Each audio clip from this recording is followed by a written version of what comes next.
Seguimos, isso porque a Defesa Civil do Rio Grande do Sul confirmou nesta sexta-feira a terceira morte causada pelas fortes chuvas que atingem o estado desde o começo da semana. Um homem de 72 anos morreu depois que uma árvore caiu sobre o carro que ele estava em Sapucaia do Sul, na região metropolitana de Porto Alegre. A situação do estado é delicada, ainda mais diante dos traumas deixados pelas chuvas no ano passado. A gente conversa agora com a tenente Sabrina Ribas, que é porta-voz da Defesa Civil Gaúcha, para podermos entender o cenário, se há previsão para o aumento das chuvas e quais as ações estão sendo tomadas. Tenente, muito boa tarde, seja bem-vinda ao nosso boletim. Boa tarde, Neila. Boa tarde a todos que nos assistem. Sim, foi uma semana bem trabalhosa para toda a equipe aqui da Defesa Civil do Rio Grande do Sul.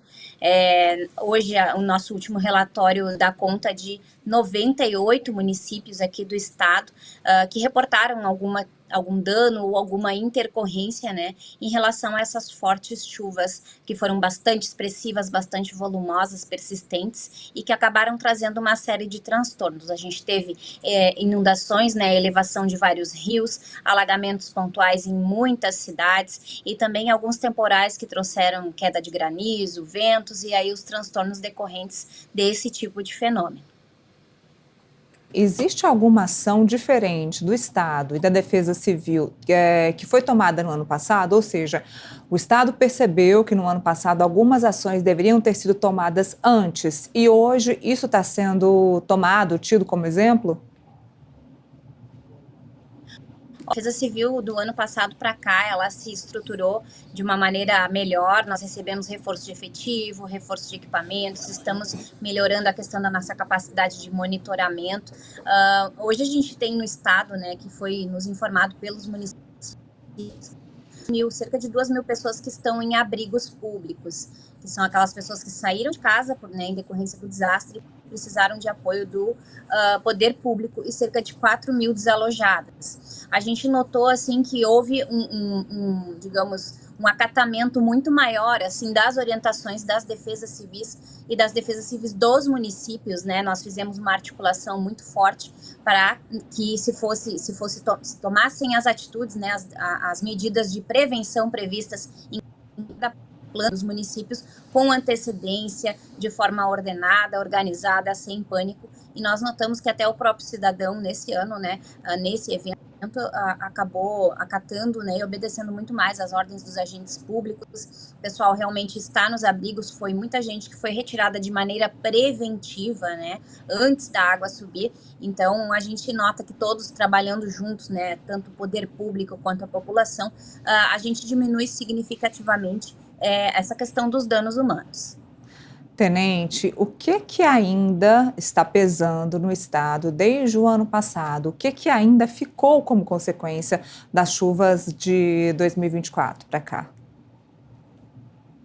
Olha, a gente o estado está tocando uma série de projetos que estão em andamento, né, para a questão dessa resiliência, né? Então existe um plano chamado Plano Rio Grande aqui no estado, que está tocando uma série de iniciativas que não envolve aí somente a questão da defesa civil, envolve projetos, né, de resiliência, de adaptação e toda uma questão de transversal, né, de preparação para que a gente possa ter melhores condições de fazer esse enfrentamento aos eventos, esses fenômenos, porque a tendência é que eles se tornem mais comuns, né, mais frequentes. Então a gente procura estar preparados nesse sentido. Nós aprovamos no final do ano passado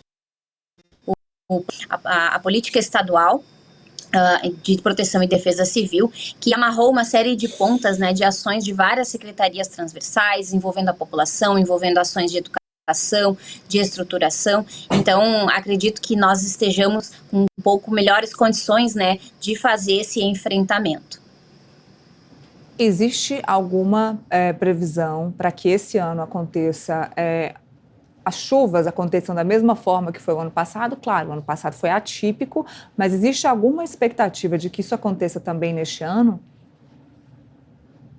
Olha, de acordo com os nossos profissionais aqui do nosso centro de monitoramento, que reúne esses profissionais de meteorologia, de hidrologia, até pelo menos agosto desse ano, o Rio Grande do Sul não tem previsão de enfrentar cenários similares ao que nós enfrentamos no ano de 2024.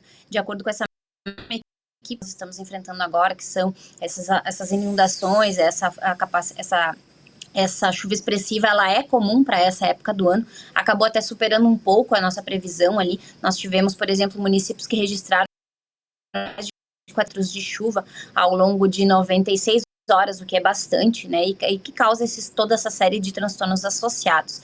A gente também está com ação aqui agora, por conta, né, dessa chuva expressiva, que acaba deixando o solo encharcado muitos dias, a gente tem o risco de movimentos, né, de massa, que são as ocorrências de risco geológico, que então a gente também fez uma articulação muito forte com os municípios, especialmente os que possuem essas áreas de risco mapeadas nos seus territórios, para que essas pessoas que estão naquelas áreas fossem retiradas com antecedência, de forma organizada, ordenada, para que a gente realmente, né, minimizasse esse dano, porque esse tipo de ocorrência tem um potencial significativo.